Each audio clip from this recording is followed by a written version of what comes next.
حویلی قسط نمبر 1 اس خانزادی۔ جی لالا، ہم کل صبح آئیں گے گاؤں۔ یہاں دل تو نہیں لگتا لیکن کیا کریں، مجبوری میں رہ رہے ہیں یہاں۔ بس دعا کریں صبح خیریت سے پہنچ جائیں ہم، اور اماں کو بھی بتا دینا کہ آ رہے ہیں ہم۔ ٹھیک ہے شفیق، میں اماں کو بتا دوں گا، سب بہت خوش ہوں گے تم سب کے واپس آنے پر۔ نواب بھی آئے گا نا ساتھ؟ ہاں ہاں لالا، نواب بھی آئے گا ساتھ، اور شانو بھی۔ سب آئیں گے اپنے گھر واپس۔ بس اب اور نہیں دور رہنا، جو ہوگا دیکھا جائے گا۔ ہم کل ہی آ رہے ہیں واپس۔ ٹھیک ہے شفیق، ہم سب کل بے چینی سے تمہارے آنے کا انتظار کریں گے، اور بچوں اور بھابھی کا بھی۔ حنیف بھائی مسکراتے ہوئے بولے اور فون بند کر دیا۔ شانو کی اماں کہاں ہو؟ یہیں ہوں۔ کیوں اتنی زور زور سے آوازیں دے رہے ہیں آپ؟ آپ نے تو ڈرا دیا مجھے، اور اب ہنس رہے ہیں؟ کرما والیا، میں نے تو یہ پوچھنا تھا کہ ساری تیاری ہو گئی؟ صبح جانا ہے ہمیں، جلدی نکلنا ہے۔ صبح نہیں تو بس نکل جائے گی، اور اگلی بس پھر شام کو ملے گی، اسی لیے ساری تیاریاں ابھی ختم کر لو۔ اچھا یہ بات تھی، تیاریاں تو ساری مکمل ہیں، بس شانو اور نواب کو دیکھ لوں میں ذرا، ان کی تیاری مکمل ہوئی ہے یا نہیں۔ شانو نے جب سے سنا ہے گاؤں جانے کا اداس بیٹی ہے، تب سے کہتی ہے مجھے گاؤں نہیں جانا، مجھے ڈر لگ رہا ہے۔ ڈرنا کس بات کا؟ اسے کہو پریشان نہ ہو، ہم ہیں اس کے ساتھ۔ یہ گاؤں کے نام پر اتنا ڈرتی کیوں ہے؟ وہیں تو پلی بڑھی ہے، چند سال ہی تو ہوئے ہیں ہمیں یہاں آئے ہوئے، اب واپس تو جانا ہی پڑے گا نا، ساری زندگی یہاں تو نہیں گزار سکتے نا۔ تم دیکھو جا کر ان کو میں نماز پڑھ آؤں، نواب کو بھی بھیج دو۔ اچھا کہتے ہوئے اماں شانو کے کمرے کی طرف چل پڑی۔ شانو بستر میں منہ چھپائے لیٹی ہوئی تھی۔ اماں نے آواز دی تو ڈر کر اٹھ بیٹھی۔ کون ہے؟ ارے میں ہوں، تمہاری اماں شانو۔ کیا ہو گیا ہے؟ اتنا کیوں ڈرتی ہو میری بیٹی؟ پہلے تو ایسی نہیں تھی، اسی لیے تو نواب مذاق بناتا رہتا ہے تمہارا۔ اتنا مت ڈرا کرو میری بیٹی، بہادر بنو۔ وہ شانو کے سر پر ہاتھ پھیرتے ہوئے بولی۔ شانو جلدی سے اماں کے گلے لگ گئی۔ اماں مجھے نہیں جانا گاؤں، مجھے یہیں رہنا ہے، مجھے وہ مار دے گا۔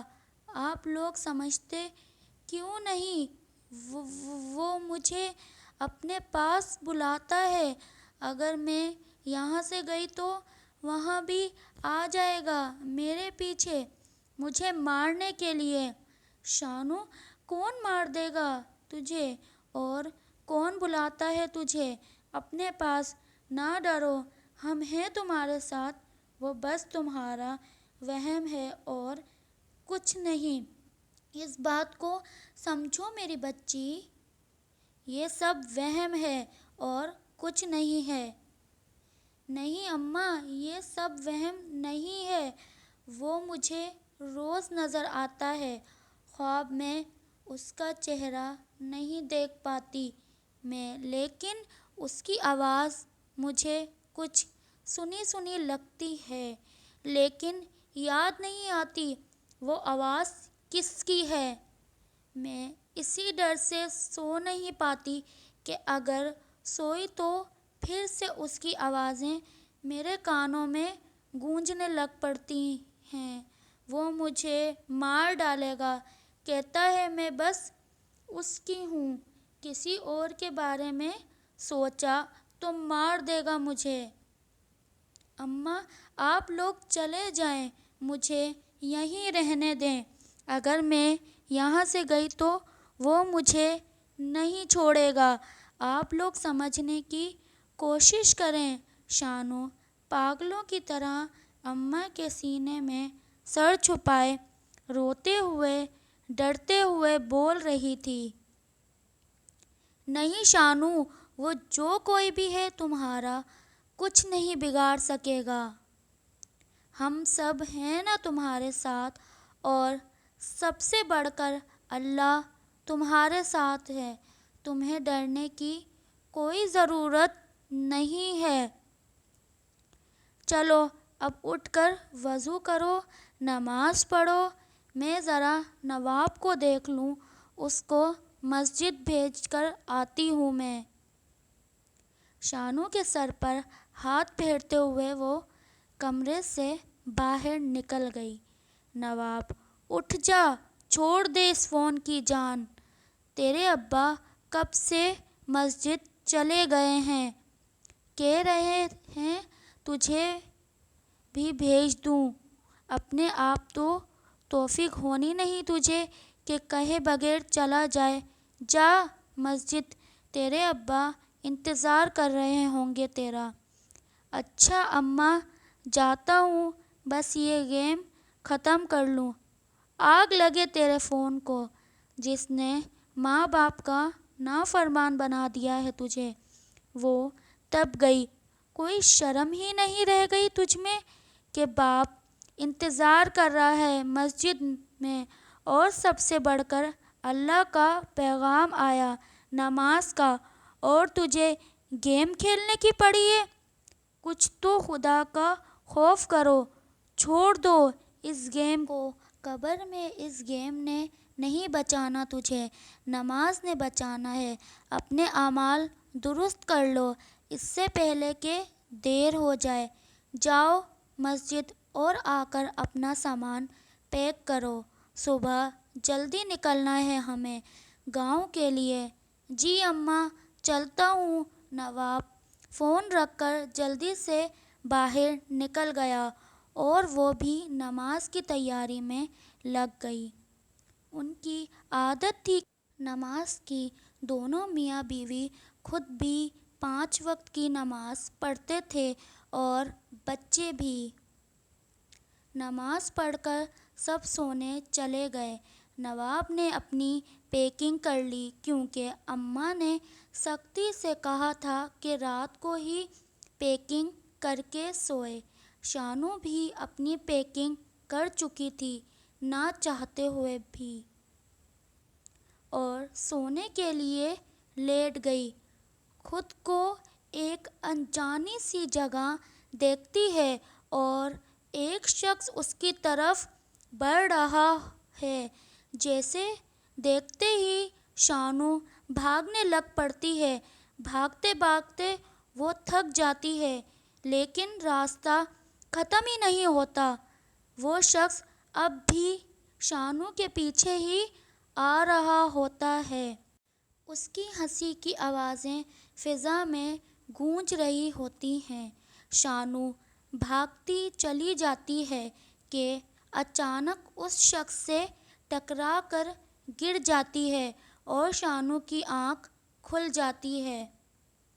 شانو کا برا حال ہوتا ہے ڈر کے مارے، اس کا چہرہ پسینے سے بھر گیا ہوتا ہے۔ شانو کو بیٹ دیکھ کر اماں کی آنکھ بھی کھل جاتی ہے۔ کیا ہوا شانو؟ وہ شانو کے کندھے پر ہاتھ رکھ کر پوچھتی ہے۔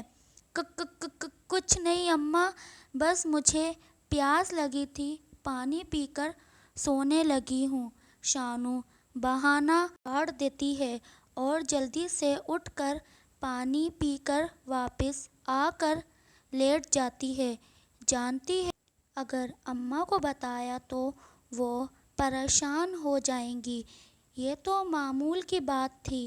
شانو سمجھنے سے قاصر تھی کہ کون ہے وہ شخص، کیوں پیچھا کرتا ہے میرا، اس کا چہرہ کیوں نظر نہیں آتا مجھے، اور اس کی آواز جانی پہچانی سی لگتی ہے، لیکن پھر بھی شانو پہچان نہیں پاتی اسے۔